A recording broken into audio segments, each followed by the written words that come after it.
মুসল্লিরা বলছে, স্যার 5 বছর চাই, 5 বছর চাই।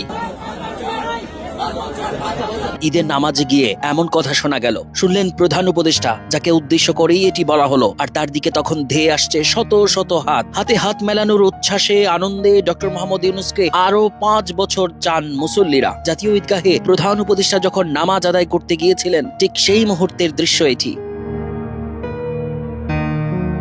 যেন হ্যামিলনের বাঁশিওয়ালার মতো তিনি ছুটছেন আর তার দিকে ছুটে আসছে অযুত হাত। প্রধান উপদেষ্টা ডক্টর মোহাম্মদ ইউনূস জাতীয় ঈদগাহে প্রধান জামাতে অংশ নেন। বরাবরের মতো একেবারে সাদামাটা লোক, সাদা পাঞ্জাবি, লম্বা টুপি, যা সাধারণত গ্রামাঞ্চলের মানুষের পোশাকের সঙ্গে মিলে যায়। গ্রামীণ চেকের বাইরে পাঞ্জাবি আর সাদা টুপিতে অন্যরকম ভাবে জাতীয় ঈদগাহে ধরা দিলেন ডক্টর মোহাম্মদ ইউনূস।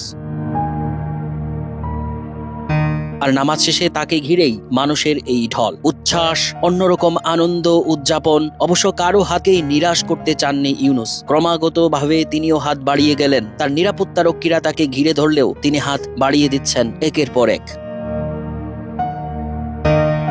ঈদ উল ফিতরের নামাজ আদায়ের আগে জাতীয় ঈদগাহ ময়দানে বক্তব্য রাখেন প্রধান উপদেষ্টা প্রফেসর মোহাম্মদ ইউনূস। সেই বক্তব্যে তিনি বলেন, আজ বাংলাদেশের প্রতিটি গ্রামে, প্রতিটি গঞ্জে, প্রতিটি শহরে ঈদের জামাত অনুষ্ঠিত হচ্ছে। জাতির পক্ষ থেকে জামাতে যে যেখানে যোগ দিয়েছেন তাদেরকে ঈদ মোবারক জানান প্রধান উপদেষ্টা। তারপর সমবেত মুসল্লিদের উদ্দেশ্যে তিনি বলেন, একটু জোরে বলেন তারা যেন শুনতে পায়। একটু জোরে বলেন তারা যেন সবাই শুনতে পায়।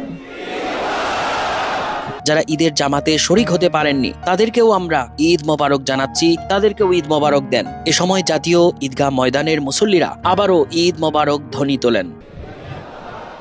প্রধান উপদেষ্টা বলেন, আমাদের মা বোনেরা যারা ঘরে আছেন তাদেরকেও আমরা জাতির পক্ষ থেকে ঈদ মোবারক জানাচ্ছি। তারপর প্রধান উপদেষ্টা বলেন, আমাদের প্রবাসী শ্রমিকরা যারা বিদেশে আছেন, সারা বছর কষ্ট করেছেন, আজকে হয়তো ঈদের জামাতে যেতে পারবেন অথবা যেতে পারবেন না, কিন্তু জাতির পক্ষ থেকে আমরা তাদেরকেও ঈদ মোবারক জানাচ্ছি। যারা বাংলাদেশি পৃথিবীর বিভিন্ন দেশে আছেন, জাতির পক্ষ থেকে আমরা তাদেরকেও ভুলে যাইনি, তাদেরকেও ঈদ মোবারক জানাচ্ছি। এরপর বলেন, যারা হাসপাতালে আছে রোগী, তাদেরকেও ঈদ মোবারক।